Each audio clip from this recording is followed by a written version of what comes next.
welcome to Newsmakers. I'm your host, Nancy Lewis, and we're here today in the amazing Negro Leagues Baseball Museum, which you can see behind us. We're here today with Archbishop Joseph Naumann with the Archdiocese of Kansas City, Kansas. And one of the things we're going to talk about today is the Juniper Gardens Training Farm. This is so fascinating. Tell me, for those who've never heard of it, tell me a little bit about it. Well, thanks, Nancy. It's part of our Catholic Charities programs, and one of the things Catholic Charities does is resettle refugees from all over the world.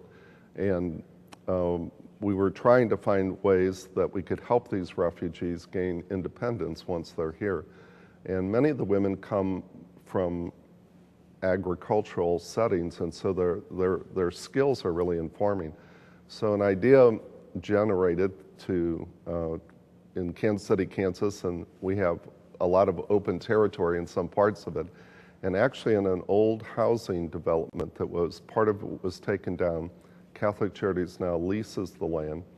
And there's about 20 women that have a half acre each of this land, and they have their own little farm in which they raise fresh produce that in turn they sell at farmers markets. That's amazing. So first of all, tell me where this is. Where is this in KCK? It's in the northeast corner of KCK. It's near Parallel Parkway, up in that northeast corner of the city. So if I were going to show up there on any given day, what would I see? Well, every day you'd see this, in the middle of this urban area, you'd see these acres of beautifully cared for farms raising all sorts of different types of crops. And I believe it's on Tuesday and Thursday they actually sell the produce there. And it's in a part of Kansas City, Kansas, where there aren't a lot of grocery stores, so it gives the opportunity for fresh produce for people in the neighborhood. And for those that are using food stamps, they can actually get double the value of their food stamps through a federal program by buying this fresh produce. And the fresh produce is sold there, but it's also sold at other farmers' markets, right? There are 6 or 7 other farmers' markets throughout the week. And so, the program is designed so that a woman over the course of 3 or 4 years would gain the skills necessary eventually to have her own plot of land and be independent and help support her family.